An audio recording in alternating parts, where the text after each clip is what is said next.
الله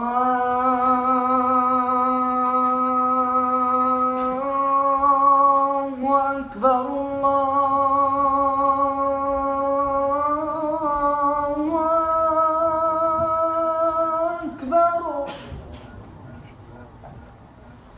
الله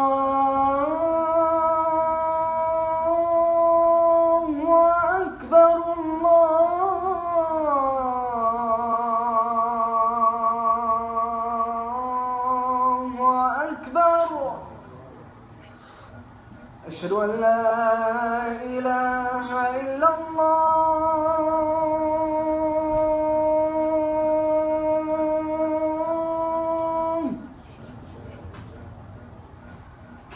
أشهد أن لا إله إلا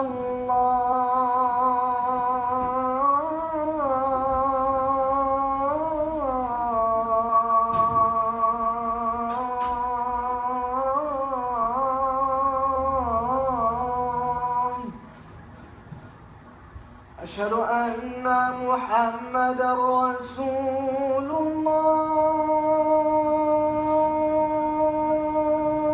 الله أشهد أن محمدًا رسول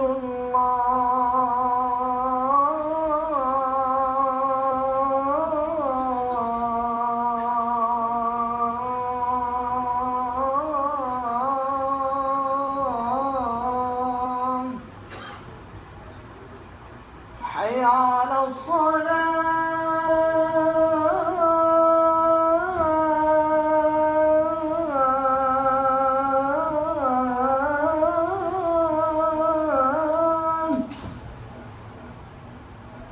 حي على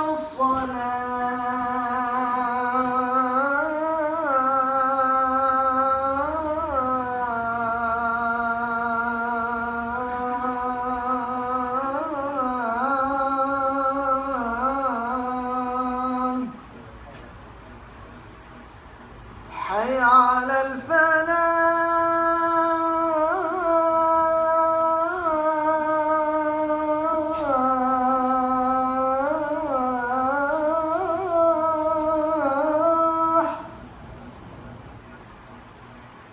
حي على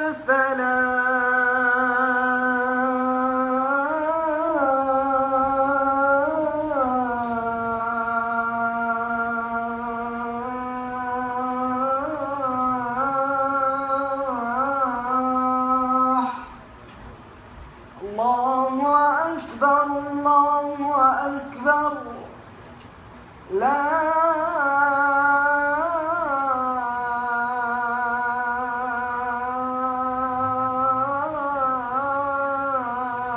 إله إلا الله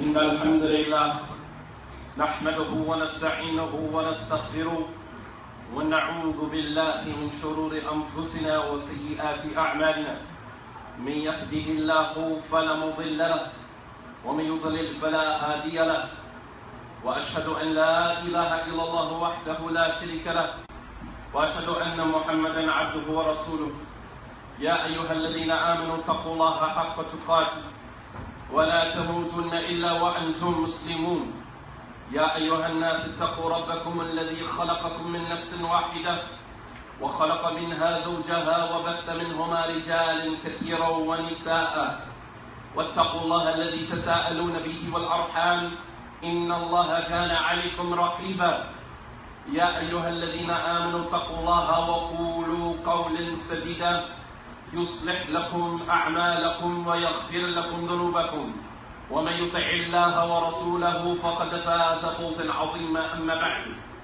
فإن أصدق الحديث كتاب الله وخير الهدي هدي محمد صلى الله عليه وسلم وشر الأمور محدثاتها وكل محدثة بدعة وكل بدعة ضلالة وكل ضلالة في النار أما بعد Brothers and sisters in Islam, two of the most important aspirations of the Muslim who desires to perfect his or her human experience in this life is to improve upon their relationship with Allah subhanahu wa ta'ala, as well as their relationship with His creation, considering that one is an extension of the other.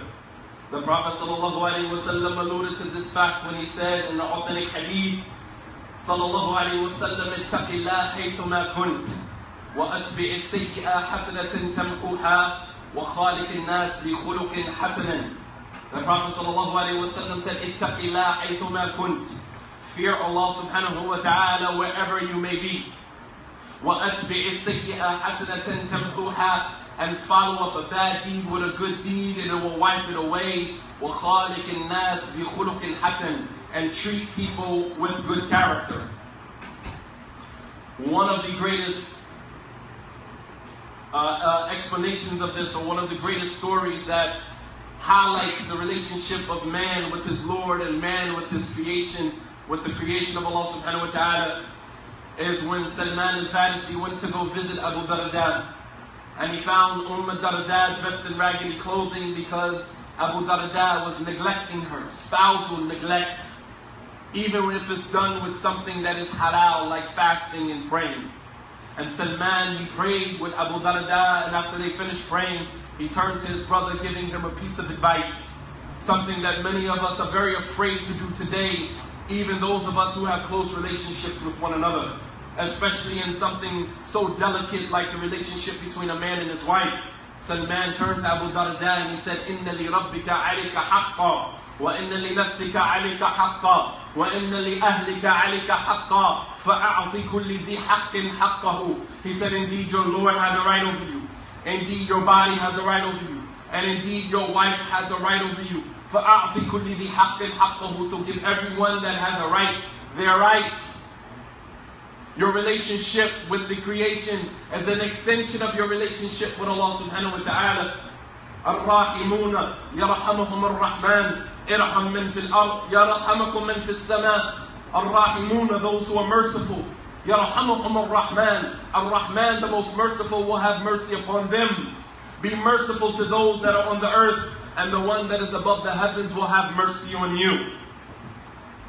One of the greatest blessings that Allah subhanahu wa ta'ala has given to His creation is the human capacity to adorn our behavior with the divine qualities of Allah subhanahu wa ta'ala, those which He has described Himself with in the Quran and on the tongue of His Prophet sallallahu alayhi wa sallam. The Prophet sallallahu alayhi wa sallam mentioned an authentic hadith, لا يدخل الجنة من كان في قلبه مثقال ذرة من كبر. The Prophet ﷺ said, none will enter into Jannah who has even a microscopic mustard seed of pride in his heart. You will not enter into Jannah. So one of the Sahaba said to the Prophet ﷺ, seeking clarification, he said, Ya Rasulullah, inna minna rajulan la yuhibbu an yakuna thawbahu hasanan wa yakunu na'luhu hasanan. He said, O Messenger of Allah, indeed from amongst us is a man who loves for his stove to look nice and for his shoes to look nice, because people usually associate those things with pride and arrogance. They say, because you look nice, you're arrogant. Because you dress nice, you're arrogant. Because you drive a nice vehicle, you're arrogant. So the Prophet ﷺ clarified. He said, Inna Allah jameel wa yuhibbu jamal. Allah subhanahu wa ta'ala is beautiful and He loves beauty. And another narration He said, وَيُحِبُّ أَنْ يَرَى أَثَرَ نِعَمِهِ عَلَى عَبْدِهِ. And Allah subhanahu wa ta'ala loves to see the traces of His bounty on His servant. He said, إِنَّ الْكِبْرَ بَطْرُ الْحَقِّ وَغَمْتُ النَّاسِ. He said that but arrogance, pride, is looking down on people, thinking that you're better than people, and to reject the truth when it comes to you. And although the reference here is as it relates to physical adornment, He said that Allah is beautiful and He loves beauty, and He loves to see the traces of His ni'mah on His servants. Although the reference here is to a more physical adornment of clothing and jewelry for women, it also has a more spiritual indication or implication, and that is of human character and behavior. As Allah subhanahu wa ta'ala says in the Quran, بعد أعوذ بالله من الشيطان الرجيم. يا بني آدم قد أنزلنا عليكم لباسا يواري سوآتكم وريشا ولباس التقوى ذلك خير ذلك من آيات الله لعلهم يذكرون. Allah subhanahu wa ta'ala says, Ya Bani Adam, O children of Adam, that indeed we have sent down upon you clothing. قَدْ أَنزَلْنَا عَلَيْكُمْ لِبَاسًا. We have sent down for you clothing. يُوَارِي سَوْآتِكُمْ, so that you may cover yourself. وَرِيشًا, and to adorn yourself. These are the purpose of clothing. To cover your awrah, and so that people can honor and dignify themselves by looking nice for those who choose to go that route. Then Allah subhanahu wa ta'ala ends the verse by saying, وَلِبَاسِ التَّقْوَى ذَلِكَ خَيْرٌ.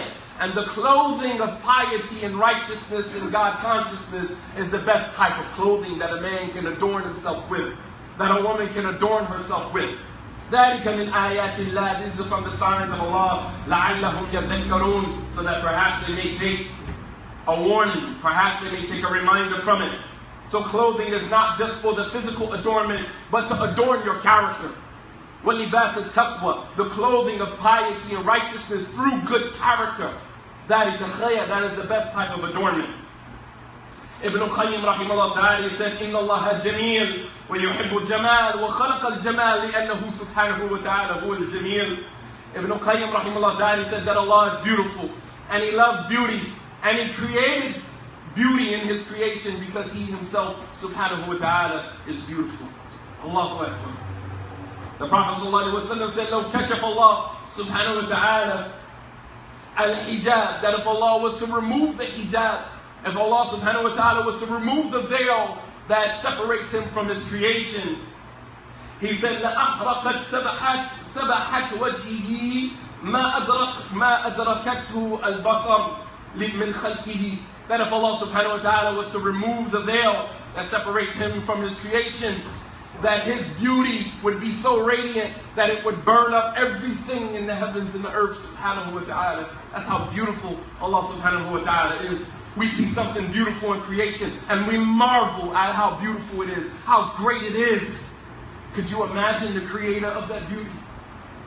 We marvel at women as men. We see a woman walk by and we can't take our eyes off of her. How beautiful is she?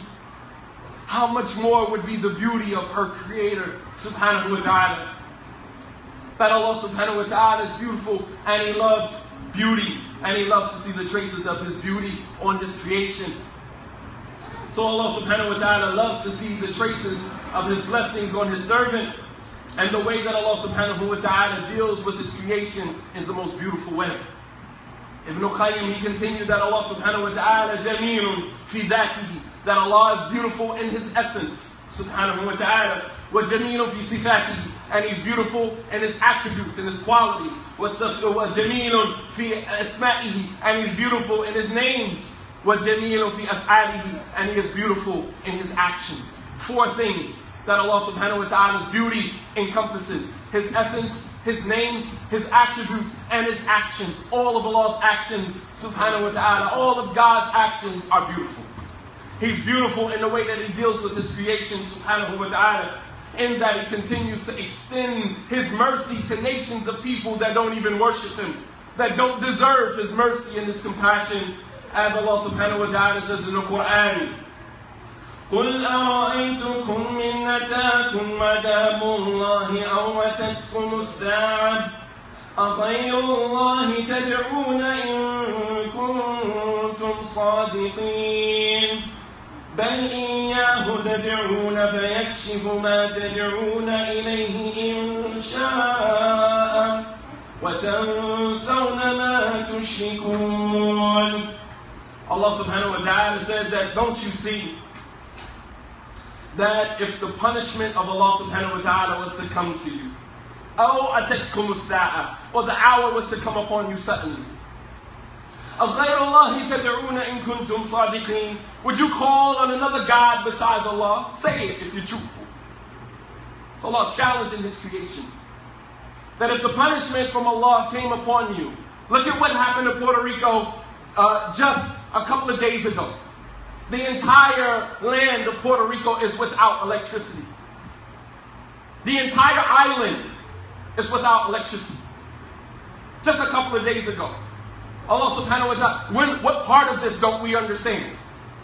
He said that if the punishment of Allah was to come upon you, or the hour was to strike you suddenly, would you call on another God besides Allah? Would you say, oh Jesus, help me? Would you say, Buddha, help me? Would you say, Yahweh, help me? Or would you call on God Almighty alone? Say it if you are truthful. Then Allah subhanahu wa ta'ala continues. He said, Bal iyyahu tad'una. Allah answers, because this is rhetorical. And Allah subhanahu wa ta'ala knows His creation better than the creation knows themselves. He said, Bal iyyahu tad'una. No, it is to Allah only that you would call. فَيَكْشِفُ مَا تَدْعُونَ إِلَيْهِ إِنْ شَاءَ وَتَنْسَوْنَ مَا تُشْرِكُونَ. No, you would only call on God alone. And He would be the only one to remove whatever calamity had befallen you, and you would forget all about the idols that you worshipped when you were in the position of privilege and luxury. No, you would call on Allah, and He would be the only one, right, to worship you. Because even after electricity is restored, even after the land is restored back to its natural state, or its previous state, or one even better, we turn around and we grab our Santa Maria and we begin to pray to another God besides God. Allahu Akbar, subhanallah. But yet, Allah subhanahu wa ta'ala still extends His mercy to us, even though we don't deserve it. The Prophet sallallahu alayhi wa sallam, he said, لا أحد أصبر على أذى سمعه من الله جل وعلا إنه يشرك به ويجعل له ولد وإنه سبحانه وتعالى يعافيهم ويرزقهم. The Prophet ﷺ said that there is none more patient with the harm that they hear than God, than Allah subhanahu wa ta'ala. People associate partners with Him. People associate children to Him. The son of God, the daughter of God, the mother of God. And yet Allah subhanahu wa ta'ala still gives them good health and still provides for them, even though they don't deserve it. Allah subhanahu wa ta'ala is Jameel. وَيُحِبُّ الْجَمَالِ. That Allah is beautiful and He loves you. Allah subhanahu wa ta'ala is beautiful in the way that He responds to our dua. And even after we get what we ask for, we turn around and act like we never even made dua to Him to begin with. Allah subhanahu wa ta'ala says in the Quran, وَإِذَا مَسَّ الْإِنسَانُ ضُرٌّ وَإِذَا مَسَّ الْإِنسَانَ ضُرٌّ دعانا لجنبه أو قائدا أو قائما فلما كشفنا عنه ضره مر كأن لم يدعنا إلى ضر مساه. Allah subhanahu wa ta'ala said, and when harm touches the human being, He calls out to Allah subhanahu wa ta'ala, laying down on His side, standing, sitting down, in any position that He can. And then when we remove the calamity that He called on us for, He moves along in His life, كَأَن لَمْ يَدْعُنَا إِلَى دُرٍّ مَسَّهُ. He moves on in His life as if He never even made dua to us to begin with. MashaAllah. Off you go, enjoying your marriage. You was single. Oh Allah, please bless me with a good wife. Oh Allah, please bless me with a good husband. Oh Allah, please bless me with this. And then after you get married, we don't see you in the masjid anymore. MashaAllah. Oh Allah, bless me with children. And then when Allah bless you with children, your children spend their entire lives in public school. Not even reminding them, repaying the, giving back to Allah subhanahu wa ta'ala what He gave to you by giving it to your children. Many of our children are so distant from Islam, it's ridiculous. And that's your way of showing Allah subhanahu wa ta'ala how grateful you are. The least thing that we could do, we called on Allah for children, He blessed us with children. The least thing that you could do is use those children in a manner that is pleasing to Allah subhanahu wa ta'ala. Raise those children, educate those children in a manner that is pleasing to Allah subhanahu wa ta'ala. That is the benefit for the child and a way of showing your thanks and gratitude to Allah subhanahu wa ta'ala who gave him to you to begin with. But nonetheless, Allah subhanahu wa ta'ala still gives it to us, even though we don't deserve it. Because Allah subhanahu wa ta'ala is Jameel, wa yuhibbu jamal. Allah is beautiful and He loves beauty. Allah subhanahu wa ta'ala is beautiful in a way that He doesn't punish us until at first He sends us a warner. Allah subhanahu wa ta'ala says in the Quran, وَمَا كُنَّا مُعَذِّبِينَ حَتَّى نَبْعَثَ رَسُولًا. And we will not punish a people until at first we send to them a messenger. And for us as an American Muslim community, we should be aware of this because many warnings have come to our communities. Many warnings have come to our communities. And here we are 20 years in the making of being on the sunnah, of being on the da'wah, of being on the haqq. And look at our condition. We should be in fear that Allah subhanahu wa ta'ala may in fact punish us because we took His ni'mah for granted. Allah could have gave this ni'mah of Islam to another community. He didn't have to give it to us. But He gave it to us as an amana, as a trust. And what do? We make a mess of our communities with the same haqq that Allah gave us as a way of showing our gratitude. So now we busy ourselves with reputations. He said, she said. Nobody busying themselves with the dhikr of Allah. No one busying themselves with the remembrance of Allah subhanahu wa ta'ala. Allah says in the Quran, وَلَذِكْرُ اللَّهِ أَكْبَرُ. And the remembrance of Allah is the greatest. But we would rather remember men instead of remember Allah. We would rather read refutations instead of reading the Quran. You can memorize what this sheikh said about this one and what this one said about that one, and you can't give me the last juz of Quran. We ought to be ashamed of ourselves the way we have taken this ni'mah from Allah subhanahu wa ta'ala and we have abused it. Islamic schools, institutions, social institutions, religious institutions, where are they? With all this haqq that we're on. Where? Brothers and sisters, fear Allah subhanahu wa ta'ala. Just as He gave it to us, He can snatch it away from us. Fudail ibn Iyad, rahimahullah ta'ala, this great scholar of Islam, he said, alaykum bishukrillah ala ni'amihi. He said, it is upon you to show gratitude to Allah for the blessings that He has given you. He said, فَقَلَّ نِعْمَةٍ زَالَتْ عَنْ قَوْمٍ فَرُدَّتْ إِلَيْهِمْ. He said, it is very rare that Allah snatches a blessing from a people and then gives it back to them. Very rare. When Allah takes a blessing from you, most of the time He does not give it back to you. But yet Allah subhanahu wa ta'ala still continues to guide us. He doesn't punish us until He sends us a warner. He doesn't lead us astray until after we made the choice to go astray. We've proven to Allah subhanahu wa ta'ala we don't want guidance. Allah says in the Quran, فَلَمَّا زَاغُوا أَزَاغَ اللَّهُ قُلُوبَهُمْ وَاللَّهُ لَا يَهْدِي الْقَوْمَ الظَّالِمِينَ. Allah subhanahu wa ta'ala said, فَلَمَّا زَاغُوا. And when they decided to go astray, أَزَاغَ اللَّهُ قُلُوبَهُمْ. Allah caused their hearts to go astray. Allah does not guide the people who are fasiqun, not zalimun, fasiqun. Those who are rebellious, sinful individuals who you've proven to Allah you don't want guidance. We teetering, man. We teetering on kufr, teetering on sin, playing around. We're using the arguments of Bani Israel to justify committing sin. We say, oh no, this is not a major sin, so that means that you can dabble in it. MashaAllah, tabarakallah. Oh, this is not from the kaba'ir, it's not a major sin, so it's not a problem. You're doing no different than what Bani Israel different. They circumvented the halal and the haram so they can satisfy their desires. Allah subhanahu wa ta'ala told them not to fish on the Sabbath, on Saturday. So what did they do? They put their nets in the water on Friday and they go collect the net on Sunday. We didn't fish on the Sabbath. MashaAllah, tabarakallah. This sheikh said that it's haram to do this, but I'm going to go find what another sheikh said so I can do it. What's the difference of opinion on the issue? Ain't no difference of opinion on the issue. The fact of the matter is that you follow your desires and you will circumvent the halal and the haram until you can find it. Because your desire is your God, not Allah subhanahu wa ta'ala. Your desires is your God, not Allah subhanahu wa ta'ala.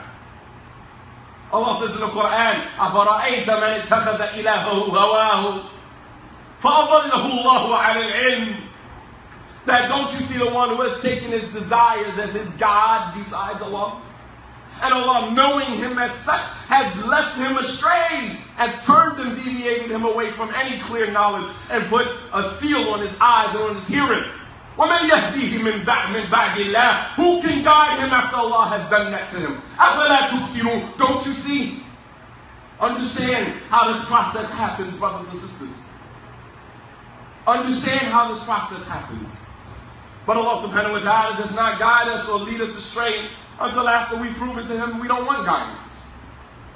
Allah subhanahu wa ta'ala says in the Quran, وَمَا كَانَ اللَّهُ لِيُضِلَّ قَوْمًا بَعْدَ إِذْ هَدَاهُمْ حَتَّى يُبَيِّنَ لَهُم مَّا يَتَّقُونَ إِنَّ اللَّهَ بِكُلِّ شَيْءٍ عَلِيمٌ.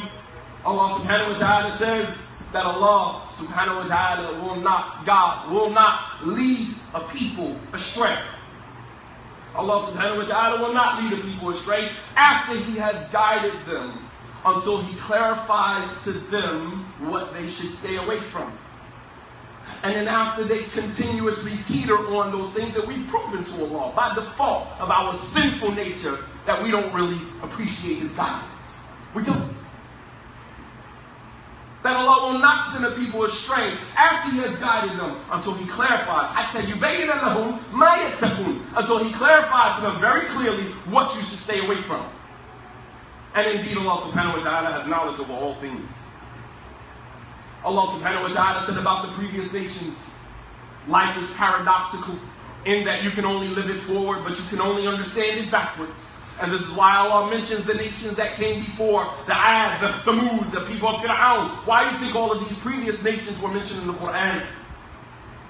So that we can take a look and see what happened to these, what was the end result of these nations. And then look at the actions that contributed to their end result. And then look at what we're doing. And we think that we're going to get a different result. Allah subhanahu wa ta'ala says, وَأَمَّا الثَّمُودَ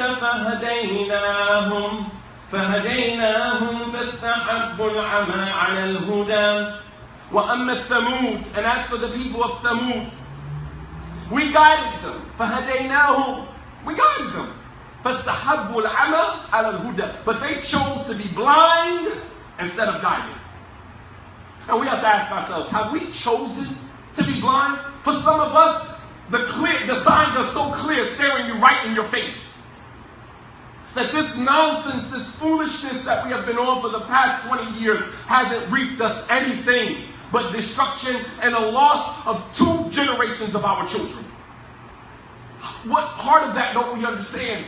To do the same thing over and over, expecting different results, is insanity.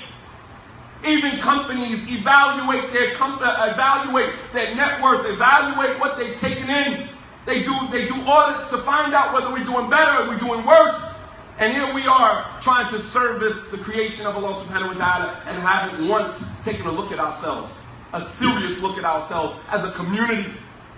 Have we failed the people? Have we failed ourselves? Have we failed our children?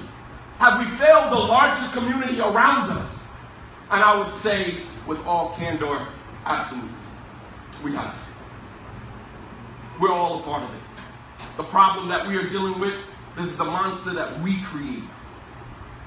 Due to our fear, due to our cowardliness, we created this problem. And we're the only ones that can fix it. You steady waiting for some fatwa. Well, why can't the sheikhs just give a fatwa and be done with this? You created the problem. وَمَا كَانَ اللَّهُ لِيُغَيِّرُ قَوْمٍ حَتَّى يُغَيِّرُوا مَا بِأَنفُسِهِمْ. That Allah subhanahu wa ta'ala is not going to change the condition of a people until at first they change what is within themselves. We have to desire change in order for change to happen. We have to go after change in order for change to happen. And it doesn't start with the larger community, it starts with you. It starts with each and every individual from amongst us in this room right now. It starts with you. Allah subhanahu wa ta'ala is beautiful in that He tests us, but He doesn't test us to break us. He tests us to build us and to make us stronger. Allah subhanahu wa ta'ala does not give a soul more than it can handle. Allah says in the Quran, لا يكلف الله نفسا إلا ما آتاها وسيجعل الله بعد عسر يسرا. That Allah will never put on a soul more than He has given it the capacity to bear. وسيجعل الله بعد عسر يسرا. And Allah will make after difficulty ease. لا يكلف الله نفسا إلا وسعها. That Allah will not burden a soul more than He has given it the capacity to bear. This is from the beauty of Allah's actions with His creation. He doesn't put more on us than we can handle. Even though when tests come upon us, when we see them initially, we tend to think that this is more than I can handle. And that is because Allah knows you better than you know yourself. You see the test and you say, there's no way I can make it through this. Allah subhanahu wa ta'ala gave you the test because He knew you could make it through it. That Allah knows you better than you know yourself. Allah subhanahu wa ta'ala says in the Quran, لَا يَعْلَمُ مَنْ خَلَقَ وَهُوَ اللَّطِيفُ الْخَبِيرُ.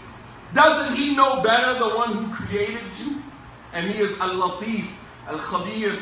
He is the all-aware, and He is the subtle, He is the gentle, subhanahu wa ta'ala. But Allah subhanahu wa ta'ala tests us not to break us, but to build us.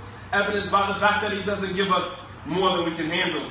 He gives us what is complementary to our faith. As the Prophet ﷺ said, يُبْتَلَى الرَّجُلْ عَلَى حَسْبِ دِينِهِ فَإِنْ كَانَ فِي دِينِهِ صُلْبَةٌ اشْتَدَّ بَلَاؤُهُ وَإِنْ كَانَ فِي دِينِهِ رِقًّا. ابتلى على حسب دينه ولا يزال البلاء بالعبد في ماله ونفسه وأهله حتى يمشي على الأرض وليس عليه خطيئة. The Prophet ﷺ said that a person is tested according to his faith. يُبْتَلَى الرَّجُلْ عَلى حَسْبِ دِينِهِ.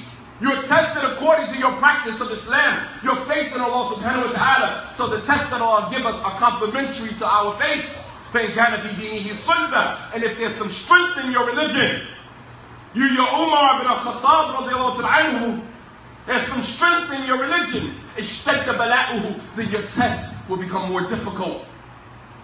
وَإِنْ كَانَ فِي دِينِهِ رِقًّا. And if there's some weakness in your religion, in your faith, then your tests will be according to your level of faith.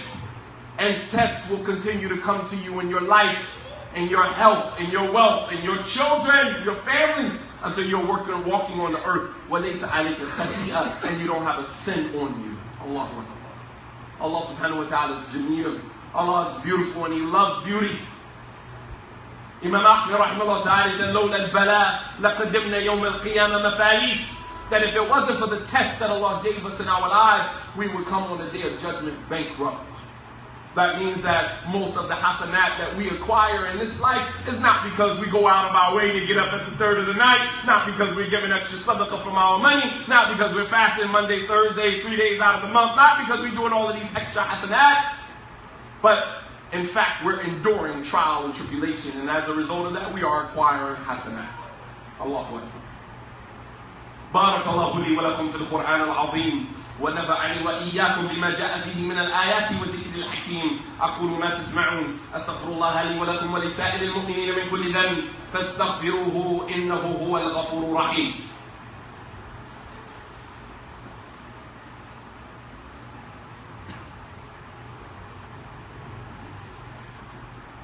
الحمد لله رب العالمين والصلاة والسلام على أشرف الأنبياء والمرسلين وعلى آله وأصحابه أجمعين. The Prophet ﷺ said that Allah subhanahu wa ta'ala said in the Hadith al-Qudsi, إن من عبادي المؤمنين من لا يصلح إيمانه إلا الغنى فلو أفقرته لأفسده ذلك. وإن من عبادي المؤمنين من لا يصلح إيمانه إلا الفقر فلو أغنيته لأفسده ذلك. إني أدبر أمر عبادي بعلمي بقلوبهم وإني عليم خبير. That Allah subhanahu wa ta'ala said that indeed from amongst my servants are those who nothing will be good for their iman, their faith, except richness, wealthy, being wealthy, because if I was to make them poor, that would destroy them. And there's some from amongst my servants that nothing would be good for their faith except poverty. Keep them poor, because if I was to enrich them, it would destroy them. That indeed I manage the affairs of my servants based upon my knowledge of their hearts. And I am Alimun Khabir, and I am the most knowledgeable, the all aware. And just like this, Allah subhanahu wa ta'ala expects that if He deals with us in a beautiful manner, that as His creation, that we deal with one another in a beautiful manner. That we deal with one another, that we are graceful, and that we are royal, and that we're beautiful in the way that we conduct ourselves with one another. Which is essentially the perfection of our character, through which the believer can reach the heights of those who spend all day fasting and all night praying. The Prophet ﷺ mentioned an authentic hadith collected in the Sunnah of Abu Dawood. He said, alayhi salatu wasalam, إِنَّ الْمُؤْمِنَ لَيُدْرِكَ بِحُسْنُ خُلُقِهِ دَرْجَةَ الصَّائِمِ الْقَائِمِ. The Prophet ﷺ said that indeed the believer will reach the heights, because of his good character, will reach the heights of a person who fasts all day and prays all night, just through having good character, through the way that we interact with one another. And the scholars, they explain that the reason why the person who works to perfect his character will reach the same heights of a person who fasts all day and prays all night, because the person who fasts all day and prays all night, they're waging war, they're waging jihad against their nafs. You're getting up at the middle of the night when you really want to sleep. You're fasting when you really want to eat. That takes self-sacrifice. That takes discipline.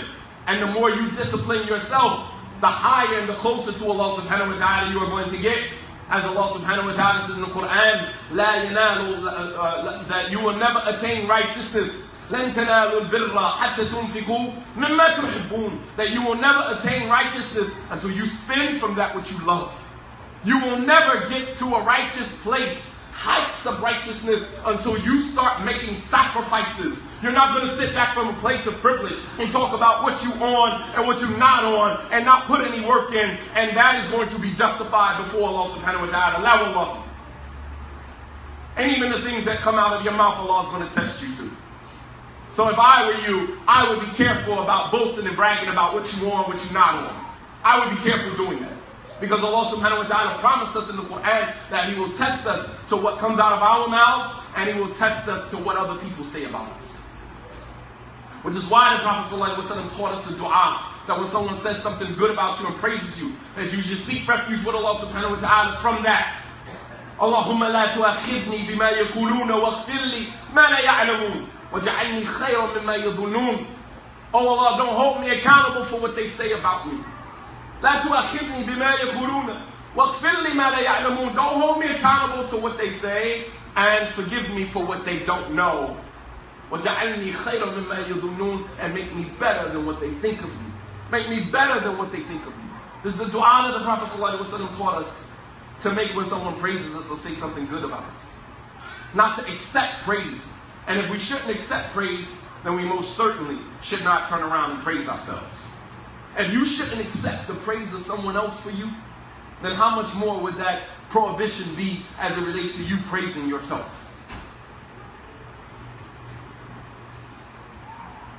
And so the person that works to rectify his character, her character, refine their character, then they are like a person who is waging war against themselves.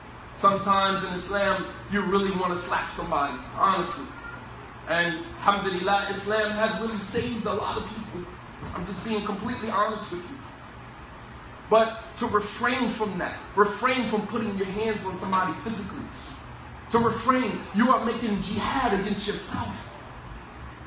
And as a result of that, you are reaching greater heights in your relationship with Allah subhanahu wa ta'ala. The self-restraint, the discipline that you exude is what will get you to those places. So as Allah subhanahu wa ta'ala is jameel, as Allah subhanahu wa ta'ala is beautiful, He loves to see beauty in His creation, in the way that we deal with one another. I'll end with this final example of the greatest man that has ever planted 2 feet on this earth, Muhammad sallallahu alayhi wa sallam. He was with his wife Aisha radiallahu anha, and a group from amongst the Jews walked by, and they said to him alayhi salatu wasalam, Assalamu alayk ya Muhammad. Death be upon you, O Muhammad. And the Prophet sallallahu alayhi wa sallam, he turned around and he said, Wa alaykum, and to you too. And Aisha radiallahu anha, as a wife would do if her husband is insulted, as a woman would do if she was standing by the Messenger of Allah sallallahu alaihi wasallam and he was being insulted, just like Amara, she defended the Prophet sallallahu alaihi wasallam on the battlefield. When they told her her son was martyred on the battlefield, she said, I ain't worried about my son. What happened to the Messenger of Allah? I'm not worried about my son. I prepared him for death. He was born to die. I'm not worried about my son. What happened to the Messenger of Allah sallallahu alaihi wasallam? That's my concern. These were women who stood up for the Messenger of Allah sallallahu alaihi wasallam. Aisha got down and she said, may the curse of Allah be upon you and the anger of Allah be upon you. And the Prophet ﷺ turned to Aisha and he said, Mahlin ya Aisha. He said, Aisha, relax. It's not that serious. And she said, oh Messenger of Allah, ma sami'tu ma qalu. Didn't you hear what they said? The Prophet ﷺ said, na'am wa ma sami'ti ma qultu lahum. He said, yes, I heard them, but didn't you hear what I said back to them? He said, Aisha, inna أبعد الناس منزلة عند الله يوم القيامة من فر منه مخافة سوء خلقه. He said, Aisha, the furthest people from Allah on the Day of Judgment are those who other people run away from them, fearing their bad character, fearing them being indignant, fearing them being disrespectful, fearing them being imprudent. People run away from you because of that.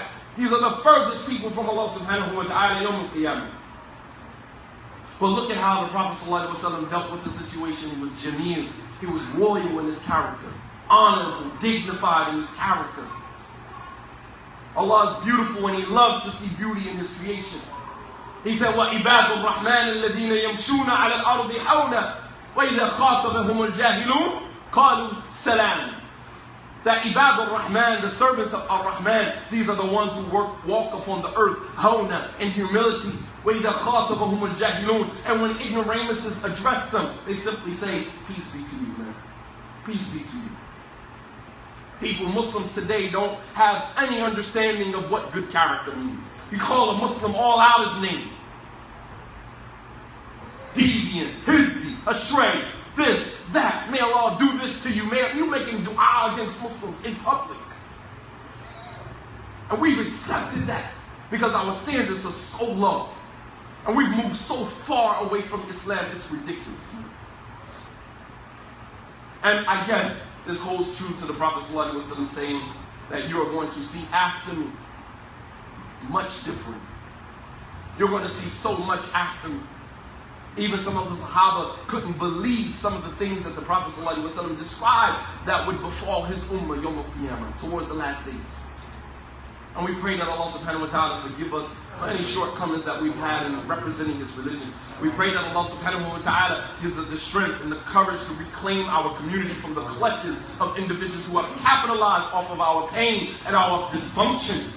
We pray that Allah subhanahu wa ta'ala allows us to use the time that we have left on this earth to establish His religion for our next generation of children. Wa sallallahu ala nabiyyina Muhammad wa ala alihi wa sahbihi ajma'in. سبحانك ربك رب العزة عما يصفون وسلام على المرسلين والحمد لله رب العالمين وأقم الصلاة.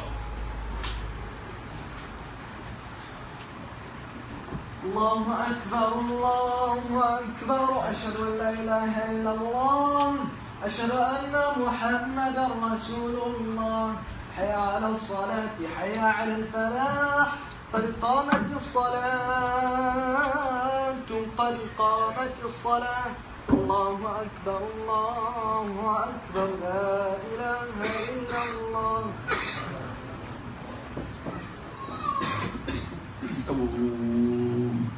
استووا بصفوفكم تراصوا.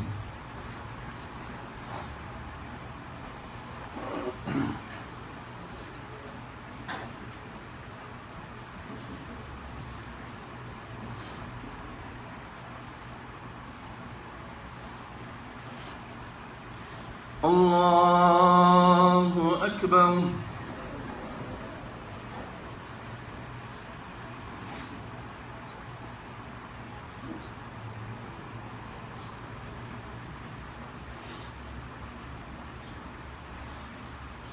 الحمد لله رب العالمين الرحمن الرحيم مالك يوم الدين إياك نعبد وإياك نستعين اهدنا الصراط المستقيم صراط الذين أنعمت عليهم غير المغضوب عليهم ولا الضالين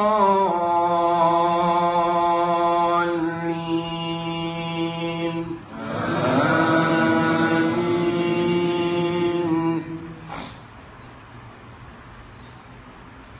وكيف تكفرون وأنتم تتلى عليكم آيات الله وفيكم رسوله ومن يعتصم بالله فقد هدي إلى صراط مستقيم. يا أيها الذين آمنوا اتقوا الله حق تقاته ولا تموتن إلا وأنتم مسلمون واعتصموا بحبل الله جميعا ولا تفرقوا واذكروا نعمة الله عليكم إذ كنتم أعداء فألف بين قلوبكم فأصبحتم بنعمته إخوانا وكنتم على شفا حفرة من النار فأنقذكم منها كذلك يبين الله لكم آياته لعلكم تهتدون. الله أكبر.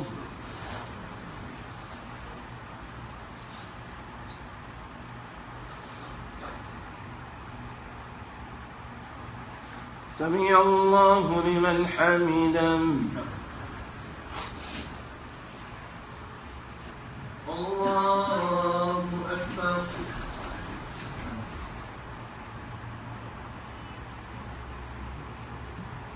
الله أكبر.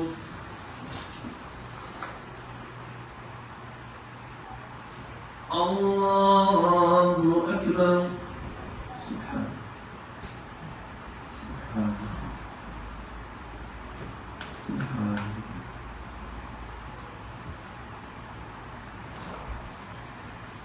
الله أكبر.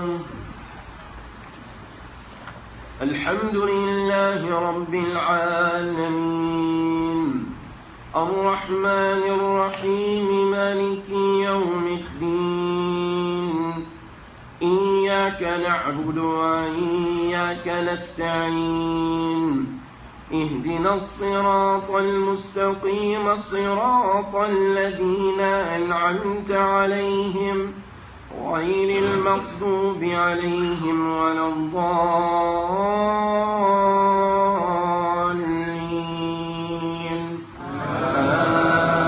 آمين.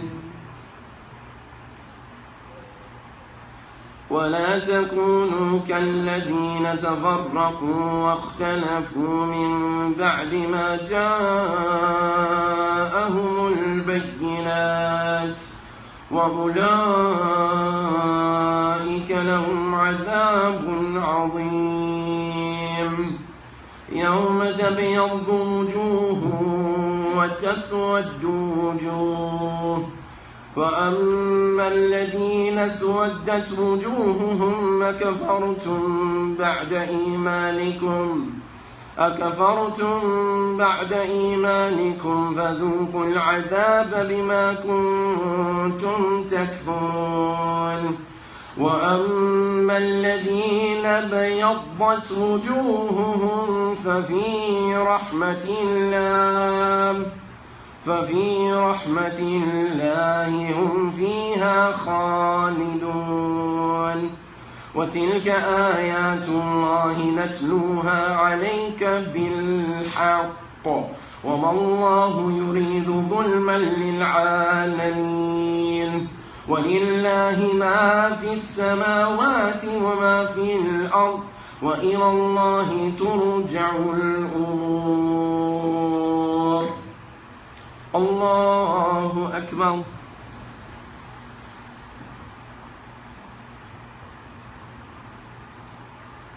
سمع الله لمن حمده. الله أكبر.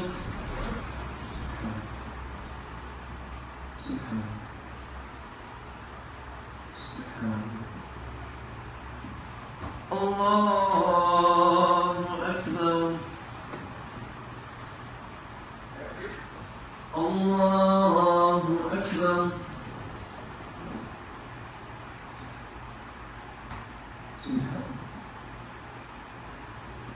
الله أكبر.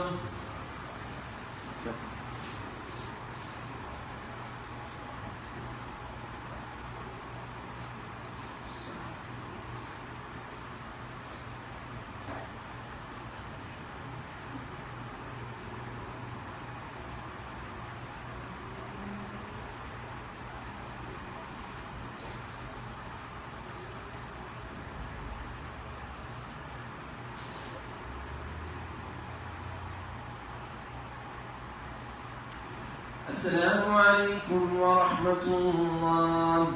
السلام عليكم ورحمة الله.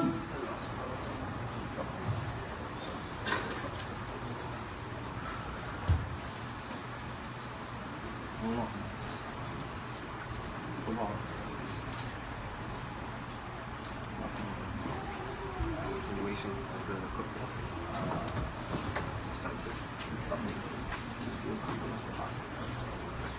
Assalamu alaikum wa rahmatullah.